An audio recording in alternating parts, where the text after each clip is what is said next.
The Denver Broncos have a handful of free agents coming up in March, but will they run it back with JK Dobbins? We'll break it down here on today's episode of the show.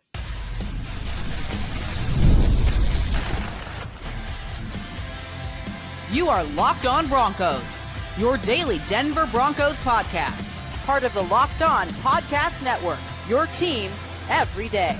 What's up, Broncos Country? Welcome into another episode, Locked On Broncos, your daily Denver Broncos podcast, part of the Locked On Podcast Network, the #1 sports podcast network in the country. Thanks to all you everydayers out there in Broncos Country. Thanks for tuning in, making us your first listen, however you choose to do so. The Denver Broncos have a handful of unrestricted free agents, and we're going to focus on the offensive side of the ball here. And we're going to beg the question, will the Denver Broncos bring back running back JK Dobbins this year in free agency? That is a widely debated topic amongst Broncos Country. Plus, several of Sean Payton's favorites are set to hit the market. Will some of those guys return, or will Sean Payton let them go? Plus, we'll talk about the Broncos losing 2 of their assistant coaches to the Buffalo Bills and Vance Joseph having the perfect opportunity to stay in the Mile High City. You get all that here on today's episode of the show, brought to you by our friends over there at Game Time. Download the Game Time app, create an account, and use code LOCKEDON for $20 off your first purchase. I'm Cody Roark, credentialed Broncos reporter for Mile High Sports, joined as always by Sayre Bedinger, Sci expert, predominantlyorange.com. Sayre, we are just 5 weeks away from NFL free agency, and we're going to look at Denver's offensive unrestricted free agents. Tomorrow's episode, we'll look at the defensive unrestricted free agents.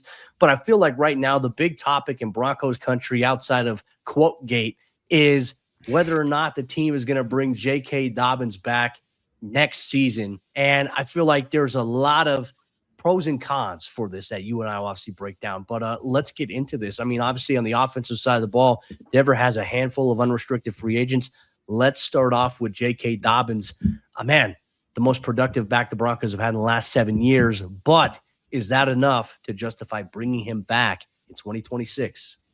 Right, because the injury concerns are what loom the biggest, I think the largest for somebody like JK Dobbins, right? Obviously, Cody, the Broncos signed him to a 1-year contract kind of in the middle of the summer. Sort of felt like, I don't know that it was necessarily an afterthought, but it definitely seemed like after the draft, after the initial mini camps and things like that, the Broncos were kind of like, all right, we're going to need somebody else out here. And JK Dobbins was that guy. And it was kind of revealed after they signed him that they had been talking for months about potentially doing a deal. And of course, JK at the end of season media scrum, he said he wants to be back in Denver. Like he wants to continue playing in Denver, maybe even retire in Denver someday. I think the biggest question that I would have would be, if you re-sign JK Dobbins, does that prevent you from signing other free agent backs? Like, we know this is a loaded class, and I don't know who's all going to make it to free agency because the franchise tag is still available for teams to use. But guys like Travis Etienne,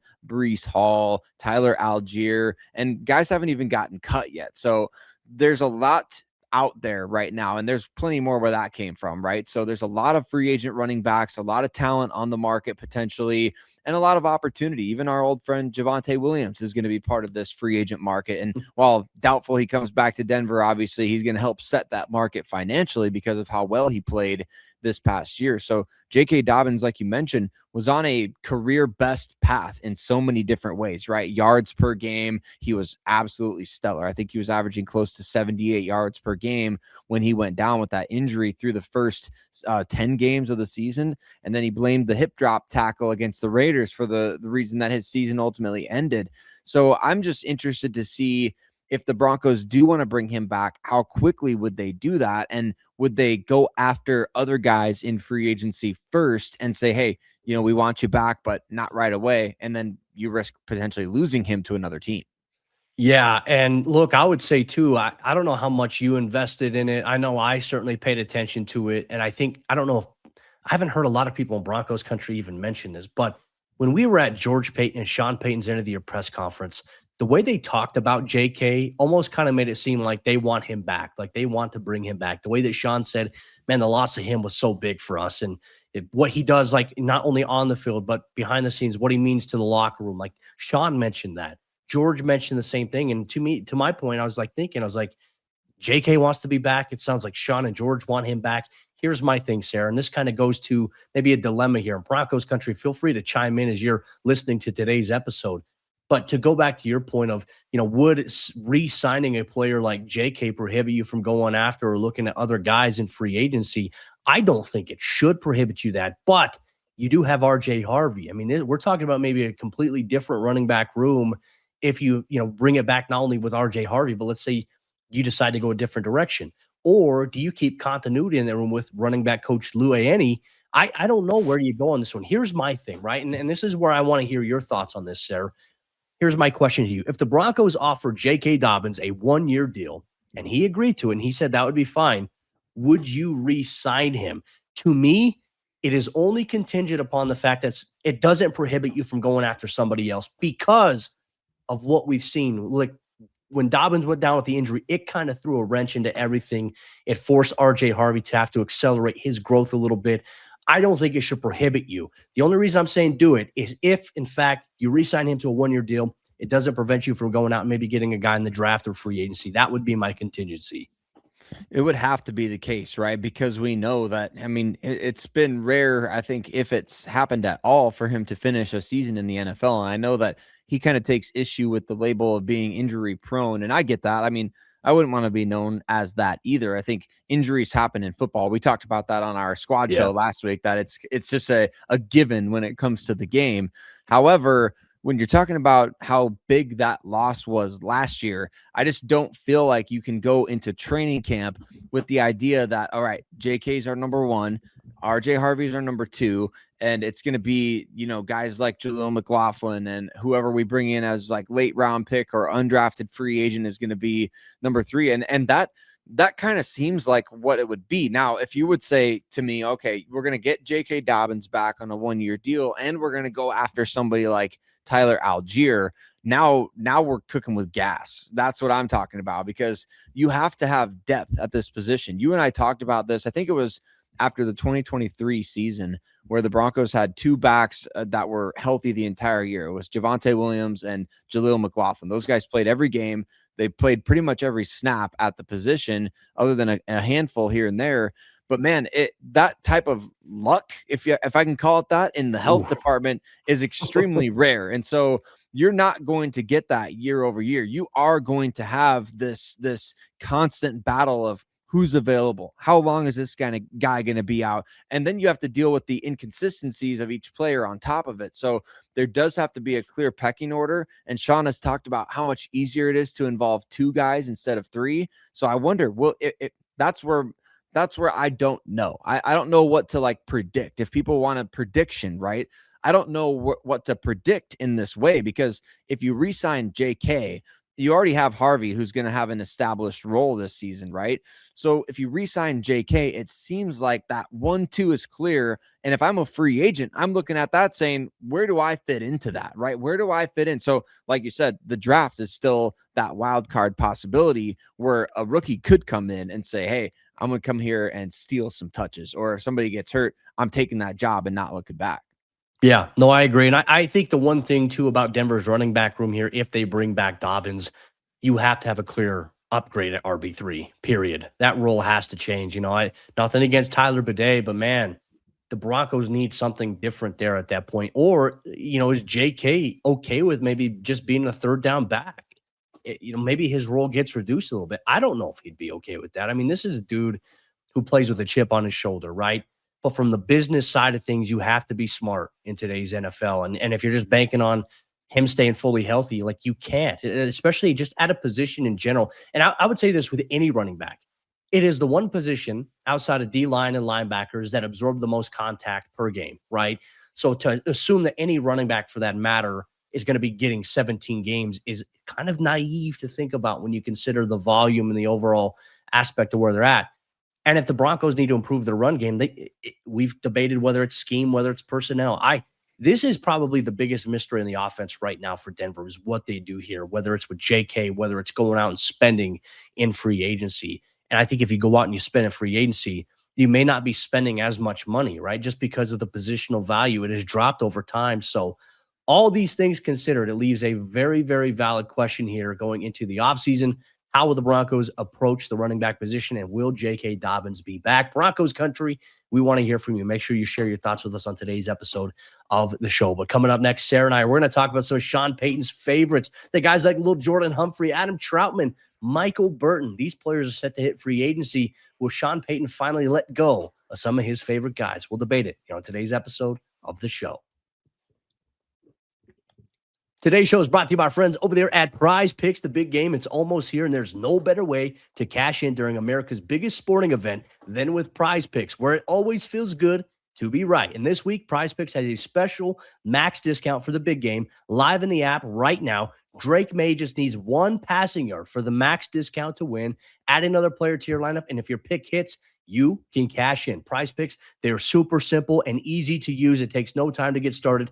You just pick more or less on 2 to 6 player projections, and that is what makes up your lineup. It makes watching the games even more fun because every drive and every stat, they matter. And I love that you can follow Prize Picks partners like us, and you could tail or fade picks right from the feed. So download the Prize Picks app today and use code LOCKEDONNFL to get $50 in lineups after you play your first $5 lineup. That's code LOCKEDONNFL to get $50 in lineups after you play your first $5 lineup. Prize Picks, it's good to be right. Today's show is also brought to you by our friends over there at Drip Drop, and kicking off the new year feeling good. It's always the goal, right? Well, why not feel good all the time? Honestly, hydration is the easiest win. I just overcame a sickness, and Drip Drop helped me get on top of my game, on top of my water consumption. I needed some electrolytes, and Drip Drop gave me energy, gave me focus. It all leveled my mood up. But let's be real, plain water doesn't always cut it, especially when you're grinding through the long days, hitting the gym, or just trying to stay consistent with your health goals. That's where Drip Drop comes in. It's doctor-developed, proven fast hydration that helps your body and mind work better.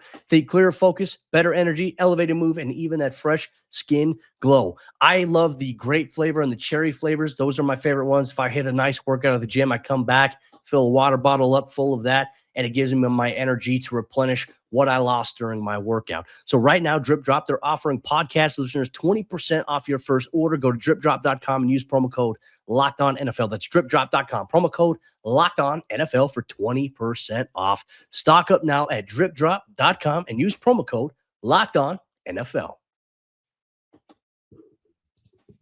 It helps to have guys you trust running your operation on the field if you're a coach like Sean Payton, but is he going to be able to continue keeping around his favorites when the Broncos clearly need some talent upgrades? Cody and I are going to talk about exactly that and why it might be time to say goodbye to some familiar faces for Sean Payton this offseason. But Broncos Country, before we get into that part of the discussion, as well as everything else on today's show, I want to say thank you to all of you for making us your first listen of the day every single day. If you haven't already done so, Cody and I want to encourage you and invite you to sign up for the Everyday All Access Club. One of the biggest benefits you're going to get from that is an ad-free episode of the show. Who doesn't love ad-free episodes of their favorite podcast, Cody? I know I do. So I certainly think that's one of the biggest reasons among many for all of the listeners to sign up today. And let's get into this discussion about Sean Payton and his favorites, right? Of course, for a brief time, it was the the Denver Saints or the New Orleans Broncos, whatever you want to call them, for a brief time, right? Obviously, a lot of former Saints coming with Sean Payton. Like, this is the thing in the NFL, right? It's a lot about who you know. The 3 degrees of separation. You can play that game with pretty much everybody in the NFL. There's always some kind of connection, whether it goes way back or whether it's recent. That's huge. But for Sean Payton to implement a culture on a team, to have guys who have already been part of that culture, is essential. Now, the culture's been established, right? 2023, it all began. Here we are. We're entering the 2026 offseason. Broncos Country, this is the 4th year of the Sean Payton era already. So here's my question, Cody. We're talking unrestricted free agents on the offensive side of the ball. The most notable one here who has long-standing ties to Sean Payton is tight end Adam Trautman. I think this is an area the Broncos are going to look to upgrade, is the tight end position. And I think that a lot of folks are thinking, well, it's going to be Evan Ingram. No, Evan Ingram's got $5 million already guaranteed on his deal. I think he's coming back. Trautman is the one spot that I think you could look and say, all right, this is where the Broncos might have to say goodbye to a familiar face. Yeah, and it's the tough one too, because I would say with Trautman, you get a reliable, consistent guy. I think he does a great job in the blocking game. I think he's underrated as a pass catcher. He's not a fast guy, right? But man, I feel like with how this Broncos offense has been Trautman has kind of been this, hey, you need like a reliable, not consistent in terms of target volume, but you need a reliable target in certain situations. I think Adam Trautman could be that guy.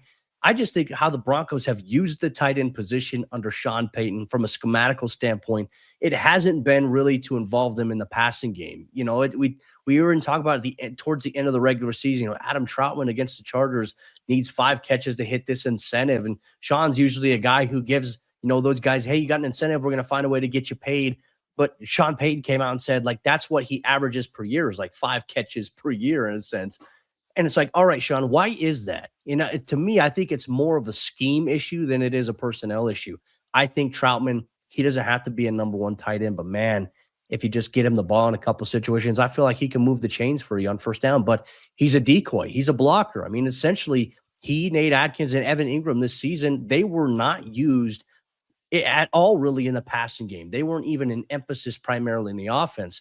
But to me, it's like, all right, if this room is going to evolve, and you have these younger guys that you have on your practice squad, like the Patrick Murtaughs or the Caleb Lohners, so to speak. All right, well, now you're not just assuming those guys are going to make a massive jump. Okay, what's out there in NFL free agency? What's out there in this year's NFL draft? Is there a clear-cut upgrade at this position? Right now, I'd say the only guy out there that would be high on my list there, it would be Kenyon Sadiq from Oregon. But unlikely he's going to be there when the Broncos pick 30th overall. So for me, I look at this and I'm saying, okay, this is the year the Broncos probably go in a different direction. If Trautman wasn't the only guy, right? Like if I had to bring back 2 tight ends for Denver, it would be Trautman, it would be Ingram, right? If both those guys were available and were hitting the free agency market. But what's to say that like Sean's going to evolve? I don't know. Like it's so much of what they do offensively, I feel like is dependent upon who's calling plays. If it's Davis Webb, I think the tight end position will get featured a lot more. If it's Sean Payton, I think we're just going to see blockers. This one, Trautman is the hard one because I do think he brings value to what you want to do. But then there's another guy, and I'm curious for Broncos thoughts too. Make sure you share your thoughts on Trautman. Lil'Jordan Humphrey, the Broncos brought him back off the New York Giants practice squad. Look, at times this year, he came up big with a couple of big moments. Had a key drop against, obviously, the Buffalo Bills, redeemed himself in that same exact game. We hear so much about the Broncos wide receiver room, Sayre, and how they like them. But this is one, if you're going to upgrade that room and you're going to emphasize that in free agency, you can't bring back Lil'Jordan Humphrey, in my opinion.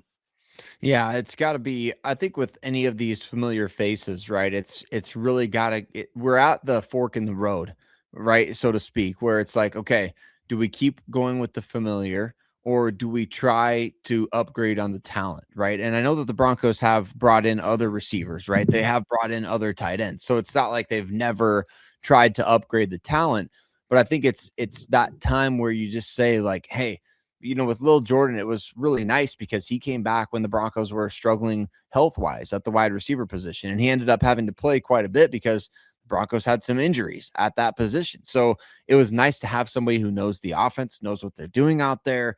I get that part of it is beneficial, but at some point, man, you got to stop featuring these guys in your this is with all due respect to those guys, because look, like they're in the NFL. I get it. They've worked hard to get to that point. It's just the rubber's got to meet the road here, right? It's time for Sean Payton to decide, okay, do I want to continue going with my familiar guys, or am I going to teach this offense to somebody else? And I think that's where we're at with Adam Trautman, Lil'Jordan Humphrey. I'd love to see Cody. I know I have an Iowa bias here, but if TJ Hawkinson's available via trade, as the Vikings just fired their general manager, that's a guy who can do some serious damage for you in line, splitting out, working as a tandem with somebody like Evan Ingram. Like, let's get creative. That's what I'm saying. When we're talking about tight end, we're talking about receiver. Be creative in this and bring in guys who you scout and you're saying, okay, this guy can do what Lil'Jordan Humphrey does. This guy can do what Adam Trautman does, but he offers more upside in this area. And what do the Broncos need more than anything else right now? They need guys who can catch the dang ball. They need guys who can create offense. They need guys who can prevent them from leading the league or coming close to leading the league in 3 and outs, or Jeremy Crawshaw having the 3rd most punts in the NFL. That's what we're talking about upgrading here. It's not all Lil'Jordan Humphrey's fault. It's not all Adam Trautman's fault, but you need difference makers at these positions, and you need better top end guys. And I think those guys are nice depth to have. Those guys are nice familiar faces to have around, but you need better top-end talent, I think, at both those positions. Man, I agree with you too, because look, you made it to the AFC Championship game, right? Now the envelope, you have to push it further. The expectations are going to be higher. Because you made it as far as you did last year, the expectation is that you get back to the AFC Championship game. The expectation is that you make it to the Super Bowl next year. So, while those guys played a role, you had to find a way to always upgrade. And I think that's what we're going to see here this offseason. Another guy too, Michael Burton, fullback. I know he suffered a hamstring injury in training camp. Really, it was kind of to the point. Adam Prentice kind of came in and did a really good job. I think this is the year we see them move on from Michael Burton here and maybe focus on Prentice, and you still have flexibility with Nate Adkins as well on your roster here. But Broncos country, we want to hear from you. What are your thoughts on Sean Payton's favorites? Should they stay? Should they go? And if they stay, who? And if they go, who do you have them departing ways with here in free agency? Make sure you let us know here on today's episode of the show. But coming up next, Sayre and I, we're going to sit down. We're going to discuss the Broncos. They've lost 2 key coaches to the Buffalo Bills, and there's a high chance that Davis Webb, Vance Joseph stay. We'll tell you all about it here on today's episode, Locked On Broncos.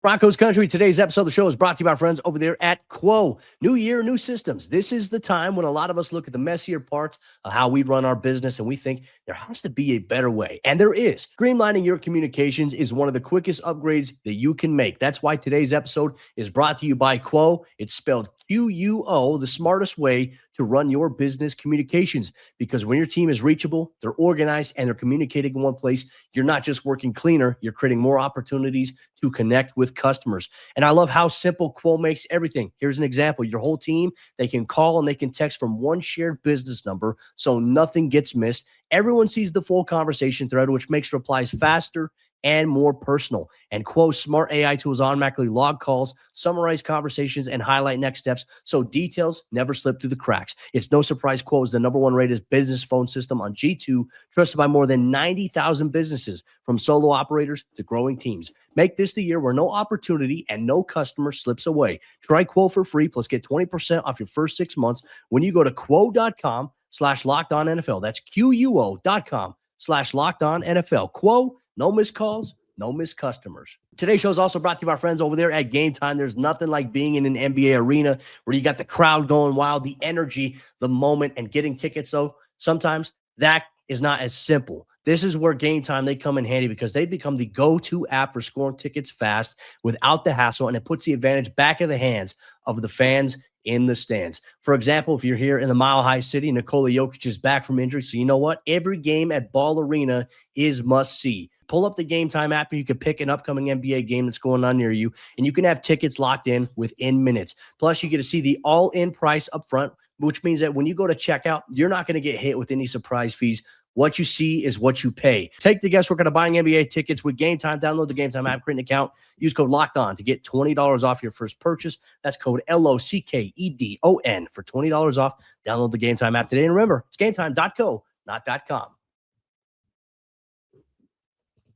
As we jump into the fourth quarter action on today's episode, Locked On Broncos, we're going to discuss the Broncos losing a couple of assistant coaches to the Buffalo Bills and what it means for them in certain positional vacancies that they're going to have to fill. Just want to say thank you once again to everyone in Broncos country. Thanks for tuning in, rocking with us, making us your first listen. Even though there is an offseason for the Broncos, there's never an offseason for the true fan. We got you covered every day, all year long, with fresh episodes, new content almost every day, Broncos country. So make sure you don't miss a beat with what's going on with your favorite team. Plus, you're going to get some inside news here on today's episode of the show here. Sayre, the Broncos, they lost Jim Leonhard, probably the biggest, I'd say, departure from the Broncos coaching staff here this offseason. 3 firings by Sean Payton, but you've had 2 departures so far. Jim Leonhard taking over as the Buffalo Bills defensive coordinator after the Broncos beat them in the NFL playoffs.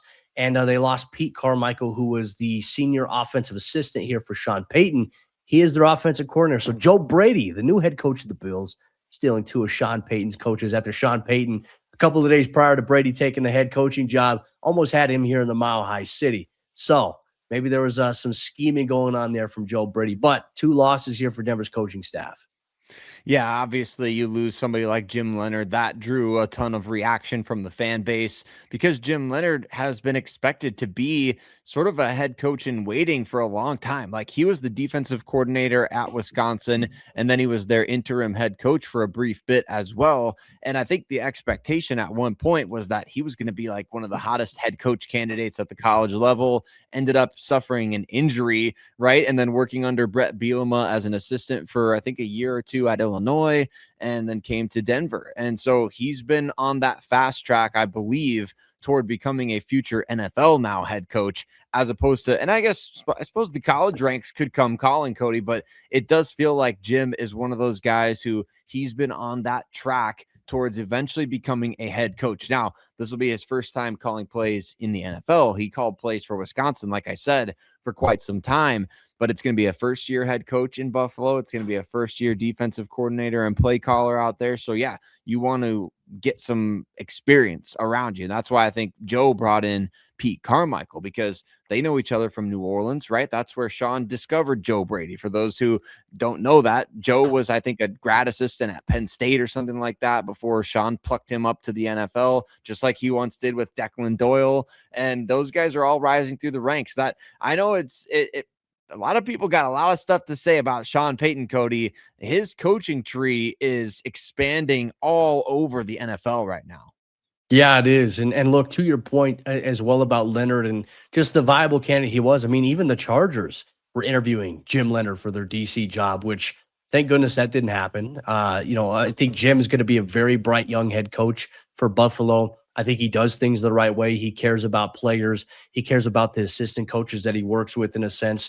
And he's not all about trying to make guys uncomfortable just to make them uncomfortable, right? There's going to be natural occurrences in this game where I think his coaching approach, he'll challenge guys, but he's never going to do things to make them intentionally uncomfortable with their role. He wants them to be able to be stress-free. So I think Buffalo's getting a great coach down there in Jim.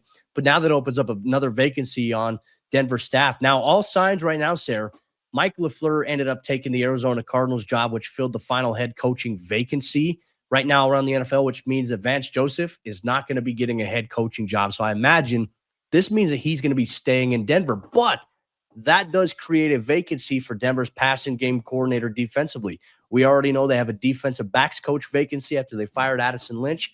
I want Broncos fans to maybe keep an eye on the name Greg Williams. He was the inside linebacker coach for the Los Angeles Rams this year. He previously coached with Vance Joseph in Arizona. He was actually a coach of the Denver Broncos, coached the secondary under Vance Joseph as well. So I want everyone to kind of keep an eye on that as something to watch for here as the Broncos go forward. But maybe keep an eye on Greg Williams, 1G, not the 2Gs, folks, not that Greg Williams. That would be very controversial for the NFL. And I don't think Sean Payton would ever do that again. But Greg Williams, keep an eye on him as maybe a passing game coordinator candidate here for the Denver Broncos, which would be a promotion for him outside of being the linebacker coach there for the Los Angeles Rams. But I mean, your thoughts on this too, sir, because this, I felt like Vance was a very deserving head coaching candidate this year. To me, him not getting it, I don't know if he didn't get it or if he turned down Arizona, but to me, it's like this felt like the best year possible considering what Vance and Denver's defense was able to do this year. Yeah, he's the AP Assistant Coach of the Year, isn't he? I mean, he won the award, so that's crazy with 10 jobs available that he doesn't get one. So it's very interesting, especially considering he's worked for the Cardinals in the past, and I think owner Michael Bidwell is not necessarily overly well thought of amongst that fan base, Cody. And so I wouldn't be surprised if that trickled into the coaching ranks. And Vance obviously worked there for a few years, so he would know. So I doubt he would ever say anything negative on the record about that, but that's an interesting situation nonetheless. And it's nice for the Broncos to be able to have him back. And like you said, the attention kind of shifts now to where do they fill those holes. I'd be very interested by the possibility that you mentioned, as well as I know that I believe Pat Surtain Sr. was coaching corners at the Pro Bowl games. So, you know, he just got fired as well. You never know if dad wants to come coach his son and if the Broncos would ever be open to that. We know Sean Payton loves former players. Who knows if that would ever happen? But